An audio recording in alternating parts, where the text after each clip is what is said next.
hello to my fellow survivors. How are you guys doing today? I hope well. Welcome to another episode of Just Breathe Oracles. As you can notice, I don't have my cards right now, but that's because today I wanted to do something a little different. I have been being called to tell my story a little bit more. There's a lot of things that I try to avoid talking about because I don't know. I'm still holding on to it. I think it's just a place in my life where I am trying to heal from and not really go down that path again. But I did want to dive deep into things that happened to me in my marriage because my marriage is what got me down my spiritual path and my healing journey. And I've definitely talked about certain things that had happened in my marriage, but I haven't, I guess I've just been pulled to talk about it again, you guys. So that's what I'm gonna do, and it's just because I feel that there's people out there that maybe. Okay, my baby will wake up at this time. Let me see, y'all. Let me see if she don't go back to sleep. My boys aren't here, so I feel like this is the perfect time to get on the camera because they're not here. And it's very peaceful in the house. They're not here. She was asleep, so let me see. Maybe she's not waking fully up. Okay. Yes. So I'm being pulled to talk about it a little bit more. So this is my little camera I got before. This is my candle that I got before I start. It's called Cozy Comfort. It smells really good. And I'm sitting here drinking my green tea, y'all. My handy dandy tea. I'm not a Leo. This is my grandma's mug. But yes, green tea with vinegar, and I got some moringa powder. I just found this yesterday. It was only $10, which is pretty cheap for this. This is some really good health benefits with this. So I got it from Grocery Outlet, moringa powder. You can just put some in your smoothies, your tea. But if you want to check it out, they definitely sell that. Yeah, back to what I was saying. The reason why I want to talk about it more is because when I first started this channel, I talked a lot about narcissistic abuse because during that time in my marriage, even though it was a very hard time in my life, I've learned so much. So that's why it's a part of my life that I don't regret. And my marriage is very unique, very different because I got married while I was in a religious group. The religious group, they do, I wouldn't say arranged marriages, but the marriages that they do in the group that I was in, it definitely has to be approved by the leaders of the group. So I had a very unique marriage. It wasn't just me and my ex-husband. It was us and the group. So that's why the group had a lot of, they definitely had a place in our home, okay? So yes, I was a part of a religious group, you guys, that I was a part of. I joined the group when I was, how old was I? I was very young. I was like, I'm not really good with math, but it was around 2015 when I found interest in the group.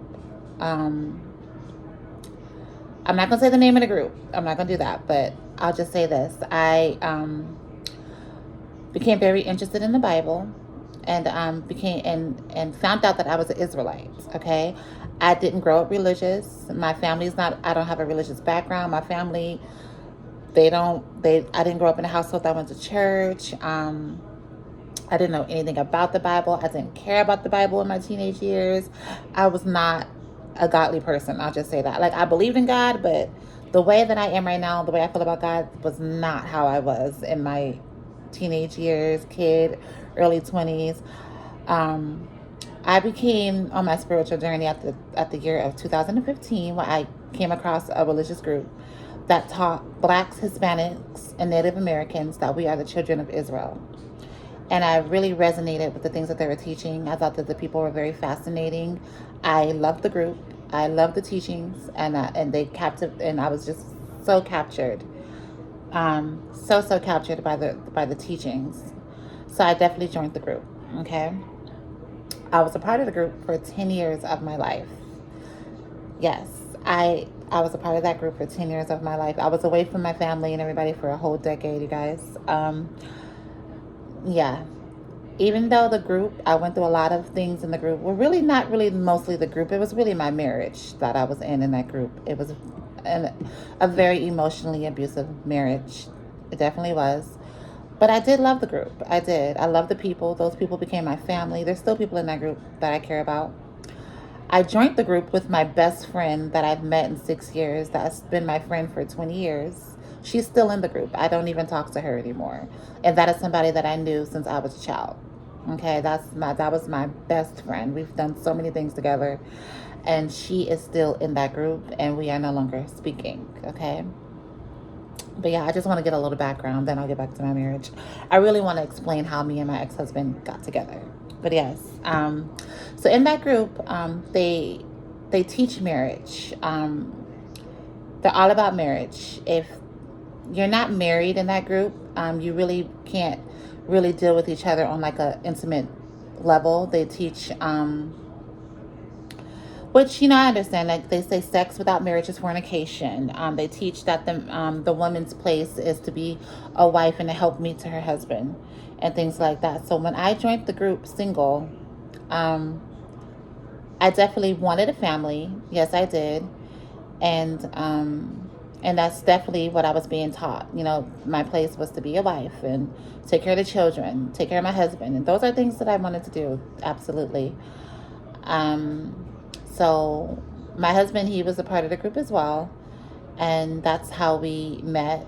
Me, I was a young girl that really wanted to have a family. And he was, at the time, I believe that he had a lot of issues and whatever. But in my mind, I'm thinking that he was a follower of the Lord and things like that. So, I definitely was a little naive going into it, which is nobody's fault but, my own. I would never blame that on the group because at the end of the day, I was the one decided that he was the person that I wanted to court and he was the person that I wanted to marry. So, we ended up doing the whole thing. We had the wedding feast and all of that. We had, I definitely thought that this was a man that was going to, love me like Christ loved the church. I thought that he was definitely going to, do right by me, because I was just so into the group and so into the Bible. And I felt like everybody in that group was, was going to do right. Because another thing about the group is they teach you to keep the law, statutes, and commandments. So there's a commandment in the Bible that says that you must take care of your wife and children and things like that. So that's what I thought that I was going into. Well, my ex-husband had a lot of personality. I believe he had a personality disorder. I can't diagnose him. I'm not a doctor, but it's just certain things that I've been through with him. He was just very, very controlling, and yeah, he was just very... Yes, you guys, so I'm just going to talk because I'm kind of getting stumbled on my words. I guess when I talk about certain things, I'd be like, okay, I want it to make sense. But yeah, he was very controlling. He would go off about, crazy things. Like, just... When we first got together, it definitely wasn't what I thought it would be. And I think what it was is I wasn't expecting him to be harsh, and this is the beginning. This is like when I first moved in with him. I wasn't expecting him to be as harsh as he was, but I definitely got used to it because, like I said, I stayed with the man for 6 years, so I definitely got used to it. But naive going into that, I wasn't expecting it to be like that. He would criticize like everything, just small things. He would criticize. And it would just, it just wasn't what I was expecting as far as how somebody in that group would treat their wives. And I don't know what those other men do in their home, but I just know I wasn't expecting that from my ex. I wasn't expecting that. But like I said, I stayed with him for a long time, so I definitely got used to the treatment. I did. But one thing that was like I was noticing about it is that people were people were talking to me about how I was changing. And this is like our first month of marriage. I had a certain woman in the group asking me, was I okay, and things like that. And it was because I went into the marriage very bubbly, very optimistic about, and just so eager to please my husband, so eager to be, the housewife, and just I was just so eager to be a wife. I was just so happy, so excited. But he took that joy away from me when I noticed how critical he was of me, So yeah. So that's just the beginning. So as our relationship was taking place or whatever, there's certain things that he would do, and I would try to tell other people in the group, but because they have like the leaders. I know it's probably not going to make sense to everybody. You have to be in that group to understand exactly what happened. But they have like leaders, like people that you can go to if you're having issues in your marriage. Okay, so I used to go to them and tell them certain things that he was doing. Like there was this one time we got in an argument, and I called one of the people to tell them exactly what was going on, but they heard me yelling, so I used to never get my point across because I was always yelling, but that was because I was always pushed to the edge when it came to him. He would do certain things to like get me riled up, and then when I would react, and I definitely reacted in yelling. I definitely did. And I would call and try to get them to like talk to him about certain things, but all they heard was me yelling. And then it would be like small stuff like, oh, all they heard is, oh, you're mad because he told you to wash the dishes, and you're yelling. They was like, sister, if he told you to wash the dishes, then just wash the dishes. But I was like, it's not that he's telling me to wash the dishes, it's just the way that he would, the way he would do it. Just like, it would just be like, get in there and wash them dishes and do what I told you to do. It's like certain things like that. Like that would make anybody react. Like anybody would react in a way like, you don't have to be so harsh. You don't have to talk to me like that. But to them, if he tells you to wash the dishes, sister, just wash the dishes to keep the peace in your home and things like that. For me, I feel like everybody is going to react like, why are you, you don't have to talk to me like a slave, So a lot of the arguments that we had was me reacting to some of the critical way he would talk to me.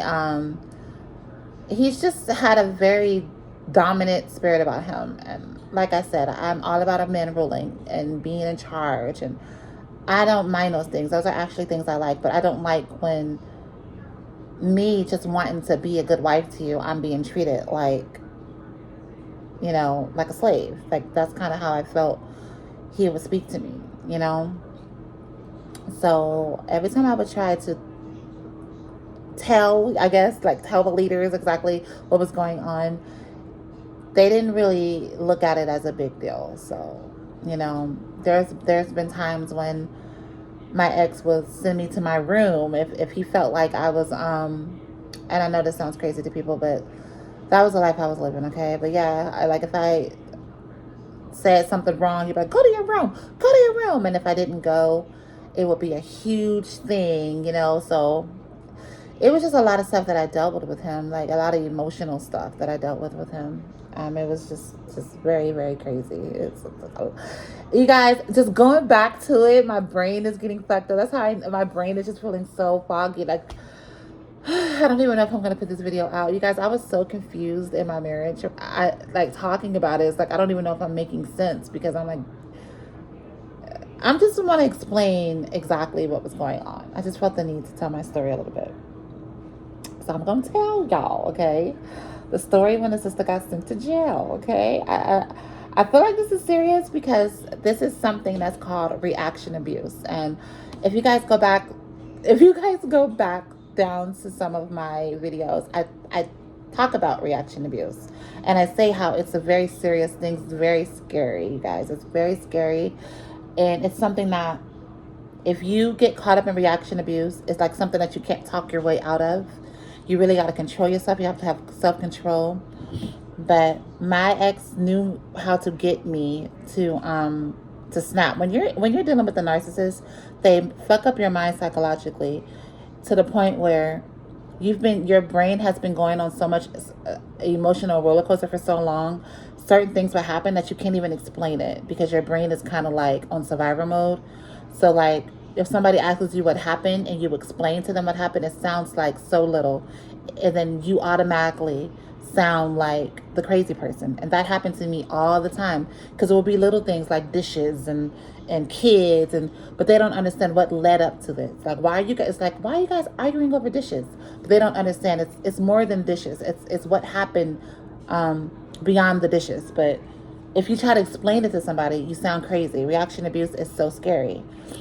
But yeah, I ended up going to jail, and like I still can't tell you how the argument started. I just know that it was a very, very crazy argument, okay? And how I ended up getting arrested is that we were arguing, and he kept trying to grab me by my waist and take me to the room, okay? And me, mad and just going crazy, I'm not gonna lie, I was upset. I grabbed his arms and trying to get his arm from around me. And in the midst of me doing that, I scratched him. He has some scratches. I'm not gonna lie, he has some scratches on his arm. So when the cops came, they seen scratches on his arm. They didn't see anything on me. They couldn't see my brain was fucked up from years and years of emotional abuse. Okay, they couldn't see that. That's what I said. It's when you're dealing with a narcissist, they know how to fuck you up from the inside. So they don't have to beat you up to fuck you up. Okay, so yeah. So when the cops came, all they seen was scratches, and they seen him looking like an innocent man. So the things that I was saying to them, I can't say he's been treating me like a slave for years. He's been talking down on me. I can't say that, okay? Because all they see is scratches. Like, I can't say that. So, it sounds crazy to them. So they ended up handcuffing me, sending me to jail. When I told my family that I went to jail, my family, they was like, what? You in jail? My sister told me, she was like, when mom told me that you were in jail, I was like, Mom, something has to be wrong with him, because the fact that my sister's in jail, that does not sound right to me. My family couldn't believe that I went to jail. Like, they were so surprised. They couldn't believe. They was like, how the hell, out of everybody in the world, how the hell did you end up in jail? Like, my family, like, they couldn't believe it. It was just crazy. Hey, yes, y'all, I was in jail, okay? You know what's crazy, you guys, is that my ex was such a master manipulator. He manipulated everybody that was around us, our friends, everybody in the group, the damn cops. Okay, the cops came. One thing about it is that my husband, my ex, he used to like to lock me out of the house a lot. So, oh gosh, guys. So when the cops came, I was outside barefooted, locked out the house, banging on the door, trying to get in the house, okay? So that automatically probably looked crazy to them. So when they finally came in, my ex was talking about, I've been working all day. I don't have to deal with this. She did this, she did that, or something he was saying. And he has some deep scratches on his arm. So then when I had to explain to me, the cop literally looked at me and said, shut up. You be quiet. You don't say anything. And I was just like, what the hell is going on? Like, the cops was telling me to shut up. And I was just like, this is crazy. And then they ended up handcuffing me and putting me in the car and taking me to jail. This is on Friday. He didn't bail me. He didn't bail me out or nothing. I literally spent 3 days in jail. I had to put on a suit and everything. Like, it was crazy. It was just crazy. So yeah, I spent 3 days in jail. I had the orange suit and everything. So when I was in there, people, like, the women were looking at me, because first off, my son was only like 6 months. This is when I had my first baby. I was a breastfeeding mom. My breast was engorged. I was in there asking for breast pumps, okay, looking crazy, and everybody, and this lady was like, "How did you end up in here? What happened?" And I was just like, I had a fight with my husband, and all the women was just looking at me like, "Why is she in here?" Like, I was so out of place, okay? I was so out of place in there. Yeah, I was in there asking them for breast pumps, okay? Looking, and they were like, "What the fuck? We ain't got no damn breast pumps." So it was crazy. So yeah, um, I was so out of place is when they finally called. I think they called my room for me to go home. The women, they were clapping. They were like happy that I was leaving. Like, and these are women that, and I met a little small girl that was in there for life. Okay, and she was even clapping. She was even clapping her. They were literally clapping for me when they released me, because they knew that I didn't deserve. They knew I didn't deserve to be in jail. So the women were like clapping for me when they said that it was time for me to go home. It was crazy. That literally happened to me. So yeah, I just felt like telling them. We gonna move on to other stuff. Y'all. Yes, that was crazy. And another thing that he loved to do was to hold that incident over my head. You guys, he knew that I was terrified of going back to jail or anything. So every time we got into there was this one time we got into it, and you guys, that did kind of like, I was so scared of that happening to me again. That was very traumatic for me. That was really, just being away from my son. It was just crazy, you know. So there was this one time we got into it again, but this time I made sure to really try to keep it at bay, and he still, you guys, this time I didn't even do nothing, and he called the cops on me. He called the cops on me for nothing. He was like, because he wanted to see me go back to jail, I guess, or he wanted, I don't know what he did, but he literally called the cops on me. I didn't hit him. I didn't do nothing to him for him to call the cops. And he called the cops on me. The cops came. And when as soon as they came in, I was like, I didn't hit him. I didn't touch him. Okay. And they was just like looking at me. I was like, I didn't touch him now. Okay. And then they came in and they were looking. And I was like, okay, so what's the problem? He started saying all types of crazy stuff about he told the cops I'm disobedient. She doesn't listen. And the cops looked at me and they said, how much has he had to drink? And I was like, I don't know. They looked at me and it was like, is he drunk? Like, you're going to call the cops because I'm disobedient and not listening? I'm like, really? You're going to call the cops over that? That literally happened. And the cops left. And I was just like, what the hell? So he used to like hold that over my head, the fact that I went to jail, and he would like threaten to call the cops on me all the time because he knew that was something that I didn't want to happen again. That's the little things that he would do. So yeah, me just explaining this just to let you guys know that when you're in a relationship with a narcissist, they would do anything to hold things over your head. They would do anything to have you in like beat you into submission. Okay.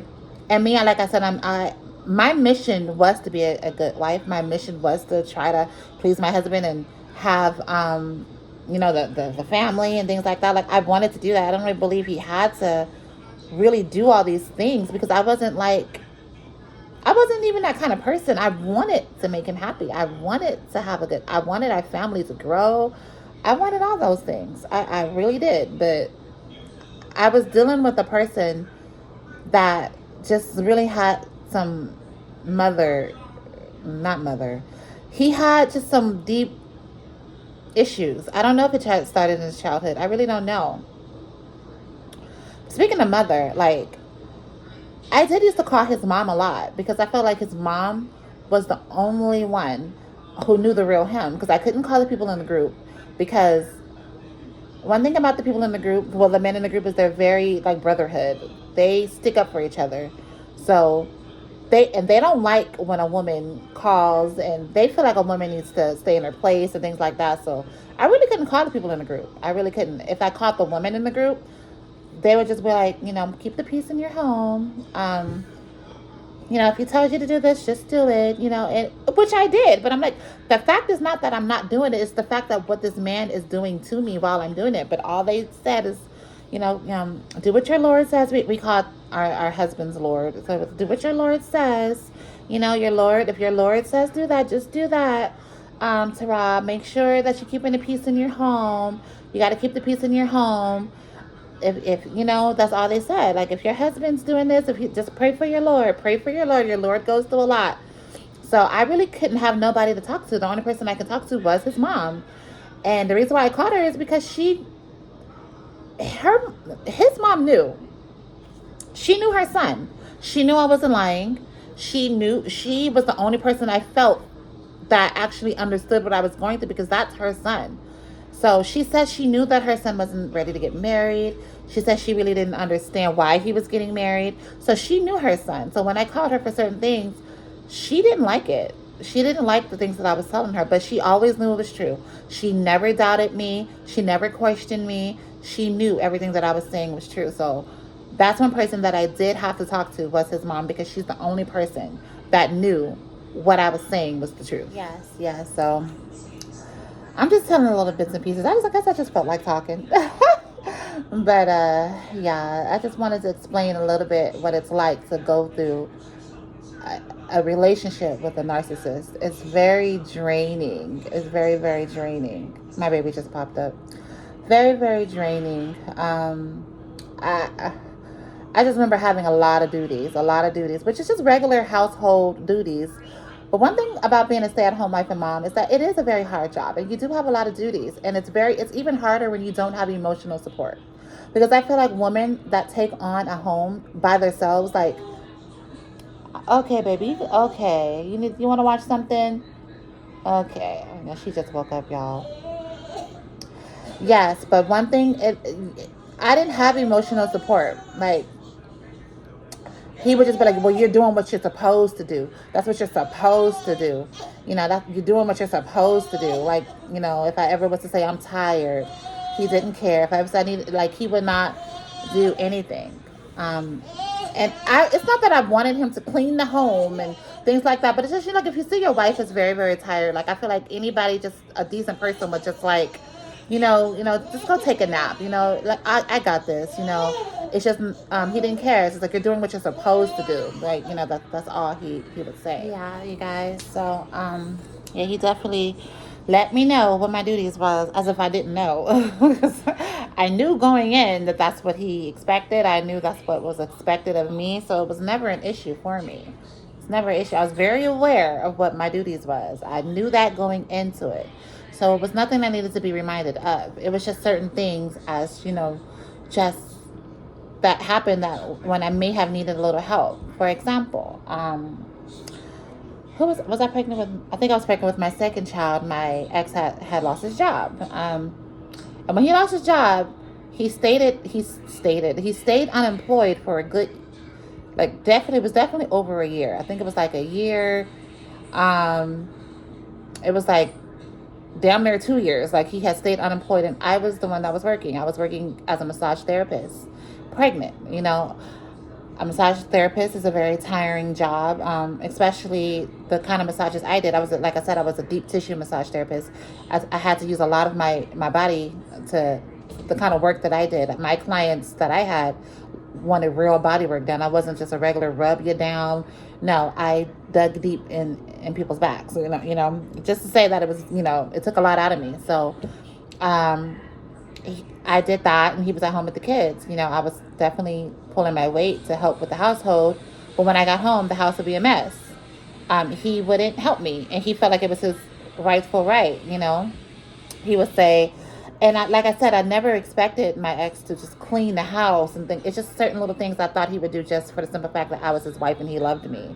But no, not at all. Okay, like, I came home, the house was a mess. I had to clean it up, and then, like, he'll be like, "That's your job. That's your job. That's your job." But if I was to say, well, going to work, providing for the home is your job, all hell would break loose. So, there's times when I came home 6 months pregnant from being a deep tissue massage therapist, and still had to clean, make dinner. And he would be sitting there with his feet up, watching me do it, and had no care in the world, And that was a life that I definitely got used to.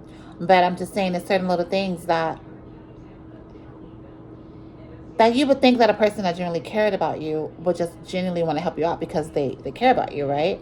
So yeah, he would just sit back and just watch me, So those are things that, like, narcissists, they lack empathy, and I've said this before. There's plenty of ways you can describe a narcissist, but the number one thing is that they lack empathy. They have no empathy for you. They really don't. So yes, those were other things that I had. Yes, excuse me. And another thing that I feel I probably should mention is the way he misused the Bible, you guys. The Bible was a weapon in our home. It became so bad that I literally didn't even want to pick the Bible up. I became scared of the Bible because he would use the Bible to punish me. Like, there's a lot of scriptures in the Bible of how a woman should act, and there's also a lot of scriptures on wicked women in the Bible. He would call me Eve all the time. He said, "You're Eve, you're Eve. You're wicked, you're a wicked woman."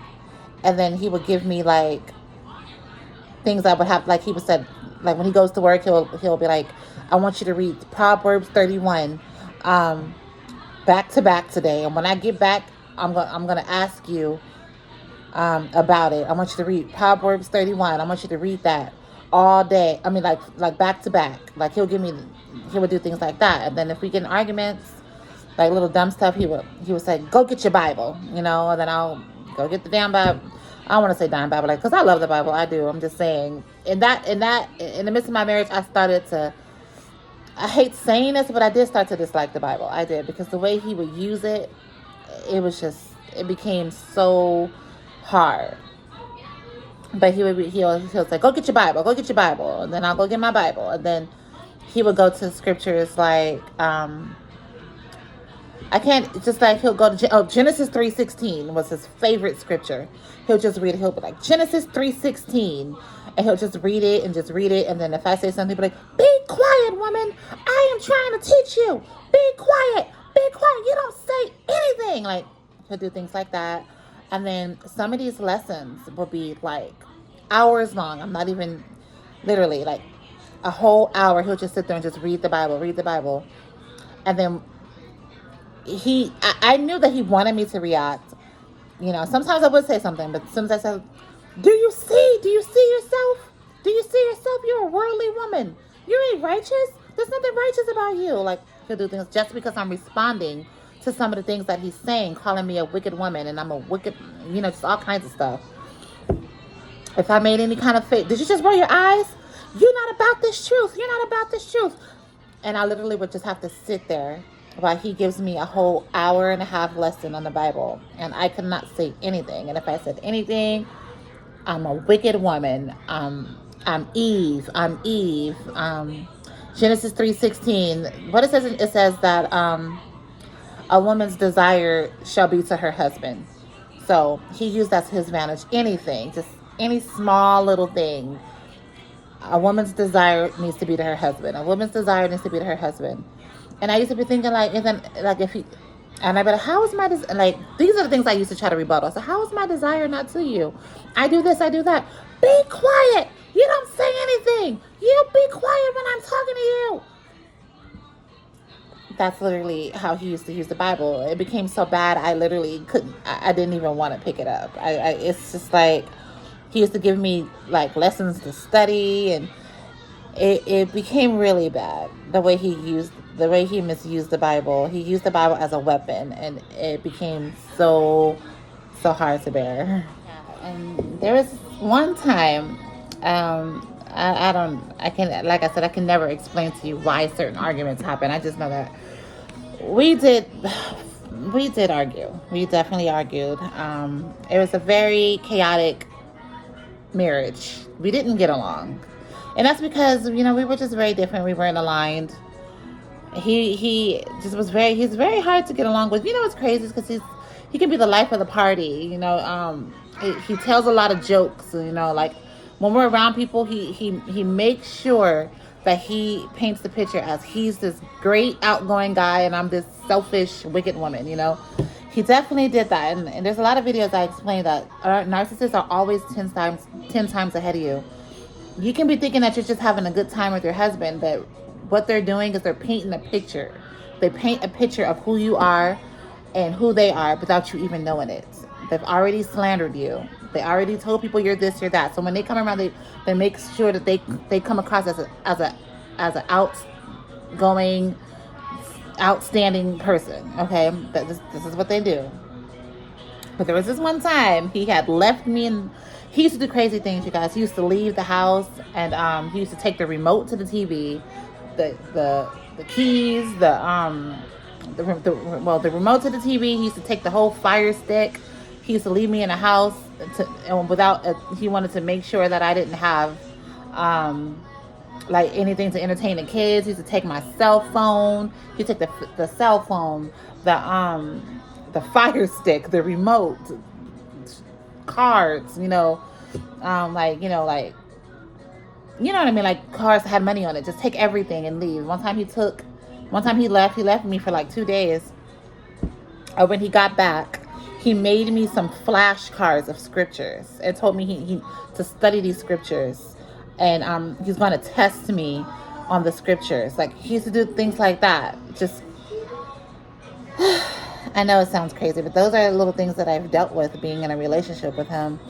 And he definitely used like religion and the Bible to he definitely abused his power when it came to the Bible, for sure.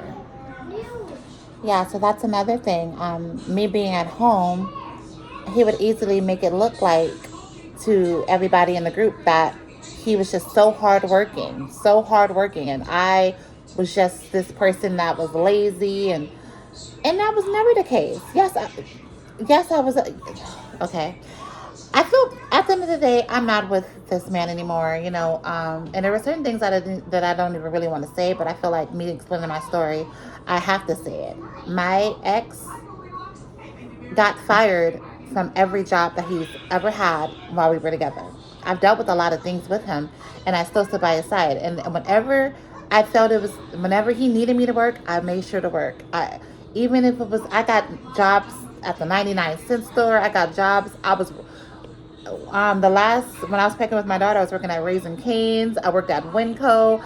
Then I finally got my license up to date and went to work as a massage therapist, which is making pretty decent money.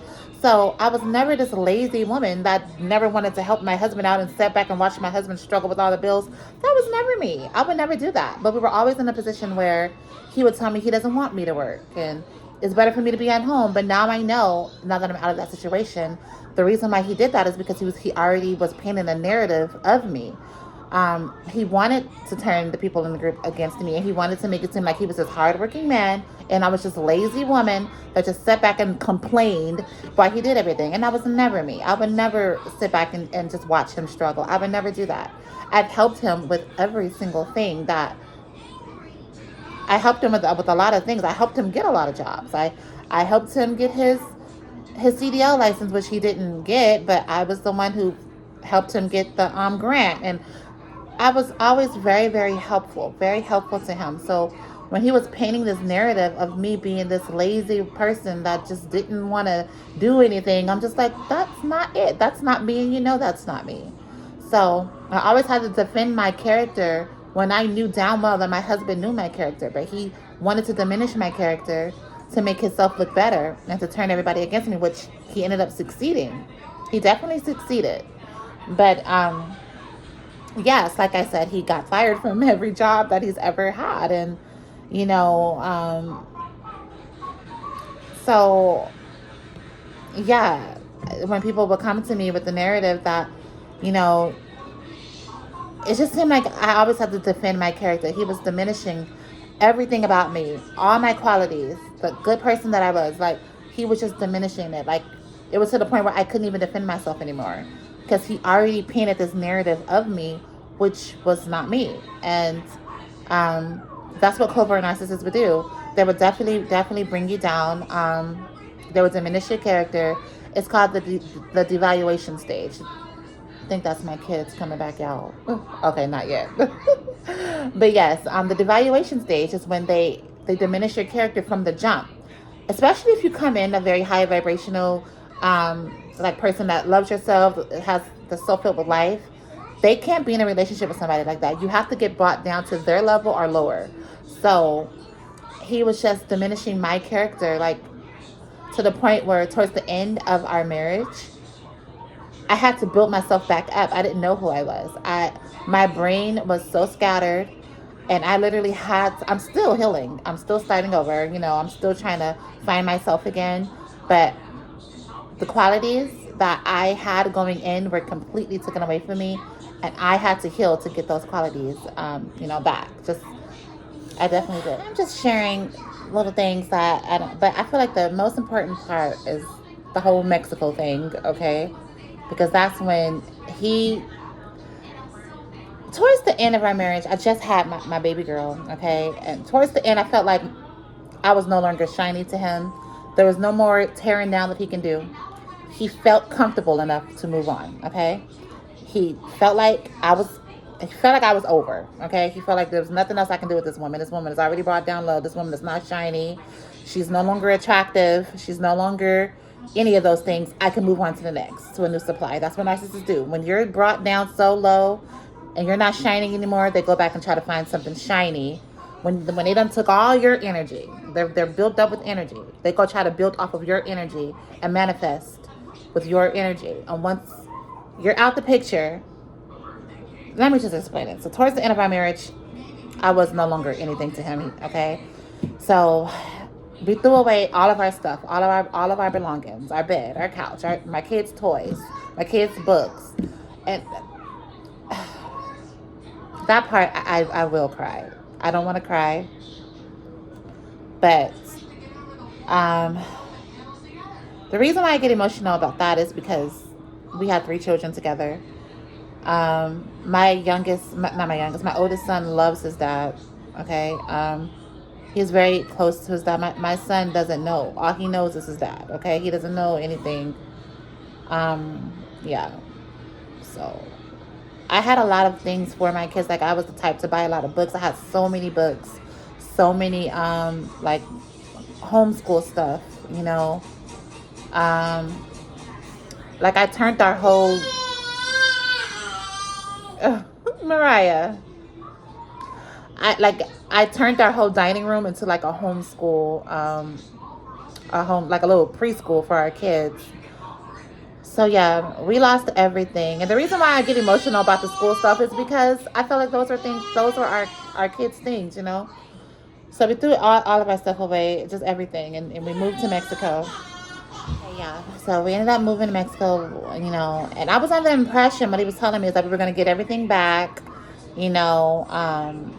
but once I got there, you guys, it was just, first off, it wasn't just me and our family. He had a friend out there, his friend, okay? His friend was definitely his co-signer. His friend was backing him up. So, yeah, you guys. So, we ended up moving out to Mexico. First off, when we moved to Mexico, he didn't have a job. Okay, I'm just gonna say that he didn't have a job. He had to like find a job there. So then we moved to Mexico. We ended up having to move in with his friend because the house that we didn't even have a house yet. We got the house once we were in Mexico. So yeah, I'm not even gonna explain all that because it's such a headache. But yes, I ended up having to live with his friend, and he was back and forth to the border, and I was like in a house in Mexico with 3 children. I knew nothing about Mexico, okay? Nothing, okay? It was really crazy, okay? But we ended up getting the home, okay? We didn't have any furniture, nothing. I had nothing. I had one lawn chair, okay? One lawn chair and a blow-up bed. That's all me and my kids had. At the end of the day, really, it wasn't about the things because I was willing to endure that until we got it because I was under the impression that we were going to, try to get things or whatever. But, yeah. My husband was in and out, in and out. I used to be in that house hours, okay, from 3 o'clock in the morning to all the way like 9 o'clock at night with nothing. Me and my children, we didn't really have nothing. Like I said, one lawn chair. We didn't have anything. I was under the impression that he was working. Maybe he was. I believe he had other things going on too. Okay, but yeah, he left us in there. I was so depressed, you guys. I was so depressed. But yes, it was really hard. and I had a newborn baby. So it was very, very hard to have a newborn baby, a toddler. Um, you know, it was just very, very hard to deal with. It was. And then there was a time when he just became so mean, so cold. And at the time, in my head, I really wasn't thinking that he was cheating. I do believe now that he was. Because he would come home. We had like this rooftop deck. And if you know anything about Mexico, they utilize the roof a lot. They have like, it's like a deck they have. They utilize the roof in Mexico. So you could turn like the roofs up to like little outside. It's like a yard. You could put like furniture up there or whatever. So he used to come home and just go up there. He didn't spend any time with me and the kids. He would just go home and just come home from work and just go up on the roof and just talk. He just really wouldn't spend any time with us at all, like at all. So yes, I feel like it was already he had already devaluated me enough to the point where, well, devalued, however you say that, pretty much he turned me down enough. He really wasn't interested in me anymore. He had me out in Mexico with his 3 children and just completely really just didn't treat me very well at all. And I remember there was one time he was in the shower and I was trying to talk to him, and I was like, so you're just going to just like ignore me until I leave? Is that what you plan on doing? He just was so cold and so mean to me, you guys. And then I don't know exactly what he was talking to the people in the group about while we was out in Mexico, but he definitely turned them against me, because he finally told one of the people in the group that he wanted to divorce me. And the man got on the phone and I was like, he's trying to, first off, they teach that a man can't put his wife away unless she cheats on him. And I know damn well I didn't cheat on a man. So I'm like, okay, what's going on? So he convinced them that I was a non-believer, because they said the only way you can get rid of your wife is if she doesn't believe in the truth anymore, if she's a non-believer. So he convinced them that I was a non-believer, which wasn't true. I was still keeping the Sabbath, I was still trying very hard to hold on to this marriage. Okay, but I was getting treated so poorly that, I really didn't know what to do. So at the end of the day, it was a blessing that this happened to me. That even though it was very dramatic and hurtful, but it was definitely a blessing in disguise. So he got on the phone, the leader of the group got on the phone and pretty much was, I guess, letting him know that he can divorce me, I guess. I don't know. But the man got on the phone. He was like, what's going on? And I was explaining to him, like, it's very cold in the home. And he was like, how could you be so unhappy in that new ass house? I seen that house. That house is nice. How could you be so unhappy in that new ass house? I was like, because there's no love in the house. He was like, I don't think you know what love is. I really don't. I don't think you know what love is. And I was just like, what? It was just, my character was already so diminished that I really couldn't stick up for myself anymore. So in my head, I was like, okay, he wants to divorce me, then let's just go on with this divorce, because there's no reason to hold on to such misery anyway, because it wasn't healthy for me or my children. And I knew that I don't even see how our family was even going to survive in Mexico. I don't see how I was going to put my children in school. I don't even know how we were going to survive in Mexico anyway. So him moving us to Mexico was really a selfish thing anyway. It wasn't beneficial to his family. But I went because I was my husband. I was like, well, I don't know how we're going to do this, but I'm going to go. But God wasn't going to let me and my children stay out there and get treated like that. So he definitely got us out of there, I'm so grateful for him for doing that. But yeah, so I was just like, I called my mom, and my mom got me out of there, got me out of that situation. And the way he did us, it's like, first off, he told us that he was going to drive us back to the States, but ended up just telling us to just get on the plane, y'all. He dropped me off early in the morning. My plane did not come till like 3 in the afternoon. I was up there looking crazy. I had my 2-year-old had the flu. He was sick. I had a baby.